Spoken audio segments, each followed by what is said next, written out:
नमस्कार। Desert storm से मैं विमल शर्मा। डेजर्ट स्टॉर्म लेकर आ रहा है एक नई पेशकश, कहीं अनकहीं। ये कार्यक्रम जैसलमेर की महिलाओं के लिए प्रसारित किया जा रहा है। इस कार्यक्रम में महिलाओं द्वारा कहीं अनकहीं के माध्यम से अपनी बात, महिलाओं के सशक्तिकरण के लिए अपनी बात रखेंगी, अपने जीवन की अनछुए पहलुओं को चर्चा करेगी। इनसे चर्चा करेगी हमारी एंकर योगिता सोनी, और हर रविवार को ये दोपहर 2:30 बजे के लगभग प्रसारित किया जाएगा। इसे देखना ना भूलें, जरूर देखें। एक तपती दोपहर है औरत की जिंदगी, एक पथरीली डगर है औरत की जिंदगी। हो चाहे अग्नि परीक्षा या हो चौसर की बिसात, हर युग में दांव पर है औरत की जिंदगी। नमस्कार, मैं हूं योगिता सोनी और आप देख रहे हैं डेजर्ट स्टॉर्म न्यूज़ का कार्यक्रम कहीं अनकहीं।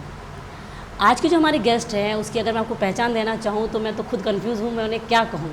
उन्हें एक मैं टीचर कहूं, या अपना स्टार्टअप करने वाली बुटीक स्टार्ट करने वाले कहूं, या एक अनाउंसर के तौर पे बताऊं, या रेडियो जॉकी के तौर पे। चलिए उनसे पूछते हैं और उनसे मिलते हैं प्रीति भाटिया जी से। नमस्कार प्रीति जी। नमस्कार योगिता जी, बहुत बहुत स्वागत है आपका। धन्यवाद। जैसा कि मैंने अभी आपको बोला कि मैं आपकी क्या पहचान दूँ, तो आप ही मुझे बता दीजिए, आपको मैं टीचर कहूँ, या ओन बुटीक चलाने वाली कहूँ, या एक अनाउंसर के रूप में कहूँ, या रेडियो जॉकी कहूँ? मुझे लगता है सबसे बेहतर पहचान तो मेरी एक महिला होना है जी, बहुत अच्छा। और उसके साथ सारी पहचान अपने आप जुड़ती गई है जी। तो हुआ कुछ ऐसा ही कि बहुत सारी चीज़ें ना हमारे दिल में होती हैं कि हमें ये करना चाहिए, ऐसे करना चाहिए, पर हम मौके देखते हैं, हम सोचते हैं कि कौन सी जगह से हम शुरुआत करें। जी। तो मैंने एक चीज़ सोची, मुझे लगा कि ऐसा कुछ अचीवमेंट तो करना नहीं है बहुत बड़ा, तो जब दिल करा तब कुछ नया शुरू कर दिया। जी। तो जैसे अब इतनी सब चीज़ों में आप अपने आप को, जैसे अपने टीचिंग भी आप कर रही हैं, अपना बुटीक भी है, कौन सी चीज़ में आपको लगता है कि नहीं इसमें मेरा दिल सबसे ज़्यादा लगता है और इस काम में मुझे बहुत ही संतुष्टि महसूस होती है? टीचिंग में। हाँ, क्योंकि जब उन बच्चों से बात करते हैं, हर दिन उनको सिखाते हुए बहुत कुछ नया सीख लेते हैं, और जब भी कुछ नया बताते हैं, सीखते हैं, या कहा जाए कि हम सबकी ज़िंदगी में एक ऊहापोह होती है, भागदौड़ है, अपनी अपनी परेशानियां हैं, तनाव है, तो उस जगह जाके ना हम वापस से अपना चाइल्डहुड याद कर लेते हैं, हम अपना बचपन जी लेते हैं कहीं ना कहीं, और थोड़ा एनर्जेटिक रहते हैं, सिस्टमेटिकली लाइफ रहती है, और बच्चे प्यार भी करते हैं। बिल्कुल। तो टीचिंग के बाद बुटीक का कहाँ से ख्याल आया? बुटीक का यूँ ख्याल आया कि जब मैं बाहर कहीं शॉपिंग करने जाती थी तो मुझे लगता था कि यार जैसलमेर में ये नहीं है, ये लेके आ जाए, ये करके आ जाए। तो बेसिकली हमने बहुत छोटे लेवल पे शुरू करा था। वो कैसा था कि हम कुछ लेके आते हैं और हम अपने फैमिली वाले लोग हैं, या फिर मैं मेरे लिए, मेरी सिस्टर्स हैं, मेरी दीदी मेरे साथ थी बुटीक में जी। तो अभी भी है, अभी उनका थोड़ा गाइडेंस है, डायरेक्टली इन्वॉल्वमेंट थोड़ा कम हो गया है, फैमिली रिस्पॉन्सिबिलिटीज़ उनकी है, तो हमने शुरू करा। और बुटीक के साथ साथ मैं ज्वेलरी का काम करती हूँ, कस्टमाइजेशन मेरे पास पूरा है, आप जो जैसलमेर में बेसिकली नहीं मिलती है, जड़ाऊ ज्वेलरी, हैदराबादी ज्वेलरी, ये सारा काम भी है।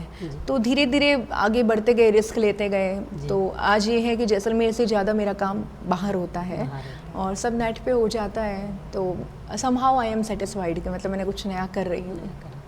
और अनाउंसर के बारे में कहाँ से ख्याल आया?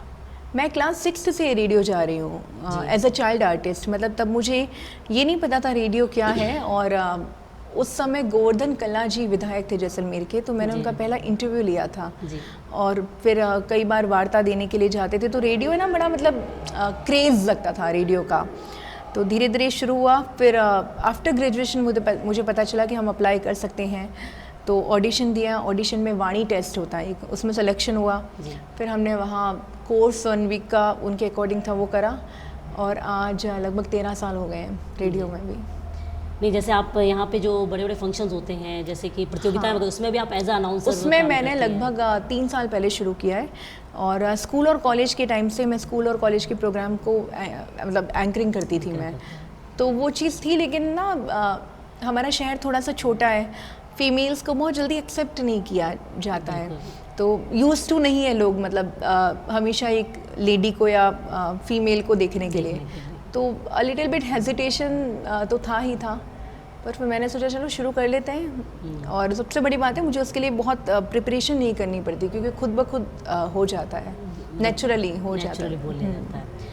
मैंने आपके फेसबुक पे भी कई पोस्ट देखी है जिनको मतलब देख के लगता है कि आपको शायरी का भी बड़ा शौक है। मैं मुसाफिर पेन नेम से लिखती हूँ, जी। कहीं कहीं प्रीति भी है, तो मुझे बड़ा पसंद है। कोविड में एक नई चीज़ ये सीखी थी, कोरोना में घर बैठे थे तब सीखा था।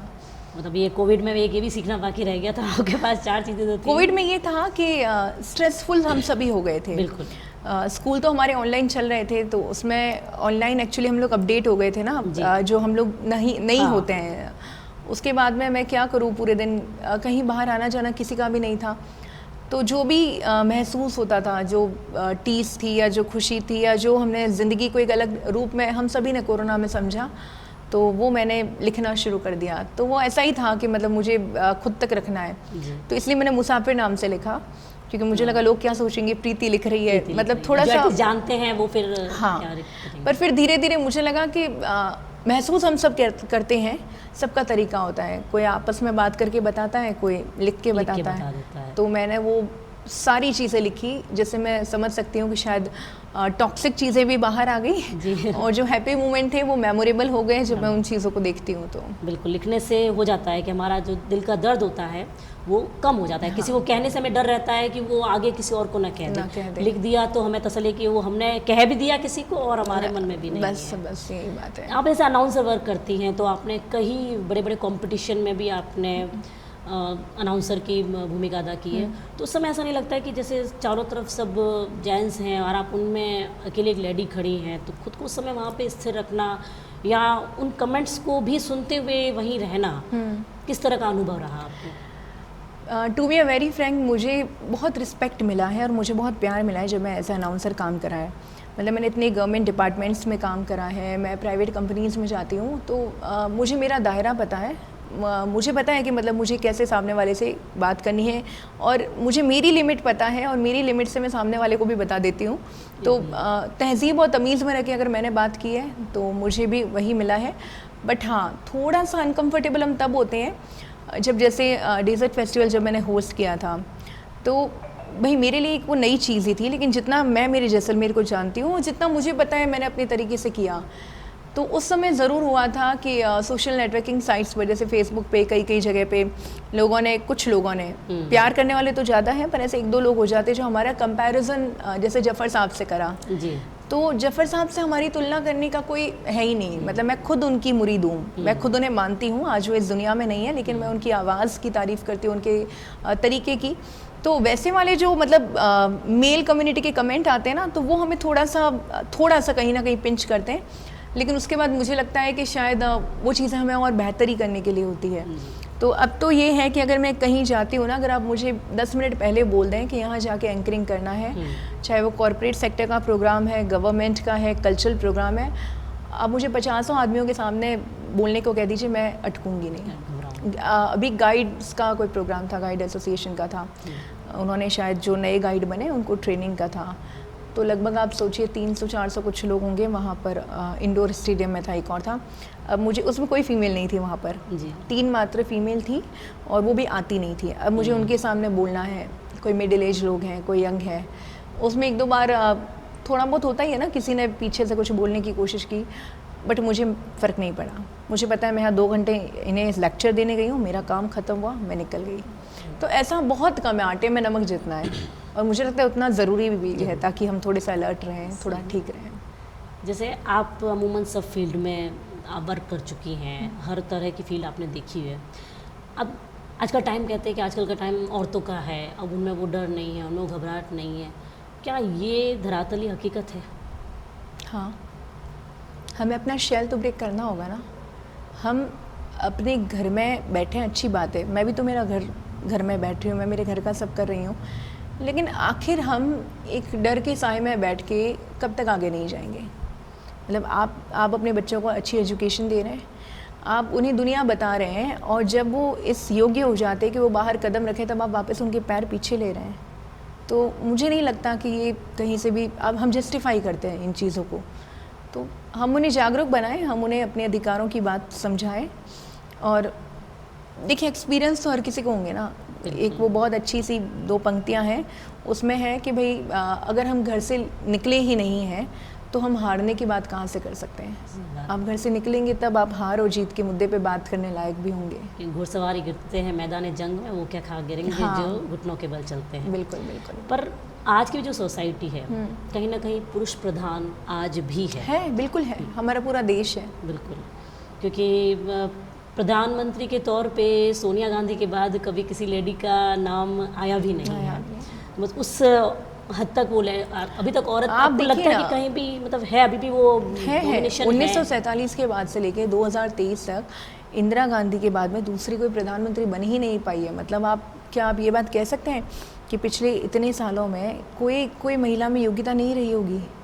भाई द्रौपदी मुर्मू जी और प्रतिभा जी, इन्हें छोड़ दिया जाए तो राष्ट्रपति के लायक कोई महिला नहीं रही होगी। राजस्थान की राजनीति में महज एक वसुंधरा राजे जी ही रही होंगी। ऐसा नहीं है। बात यह है कि जब आप घर से बाहर निकलते हो ना तो आपको हर एक जगह एस्टैब्लिश मेल सोसाइटी में नॉट एज अ स्ट्रगल आपको उनके बीच में आना पड़ता है। उसके लिए आपको उतना तटस्थ होना ज़रूरी है, क्योंकि आपको हर जगह पुरुष मिलेंगे। लेकिन फिर भी मैं एक बात कहना चाहूँगी कि जो हमने अपना नज़रिया बनाया हुआ है ऐसा नहीं होता है। लोग बहुत अच्छे भी होते हैं और बुरे भी होते हैं, लेकिन ये हम पर कहीं ना कहीं हमारी उस पर भी डिपेंड करता है कि हम ना पहले से ही सामने वाले को इंगित करते हैं कि भैया मैं ऐसी हूँ। मतलब आपको थोड़ा सा तो बोल्ड बनना पड़ेगा, आपको मतलब अलर्ट रहना पड़ेगा, और जहाँ आपको लगता है कुछ भी गलत है वहाँ आपको ऑन द स्पॉट रिएक्ट करना पड़ेगा। ये बहुत ज़रूरी है।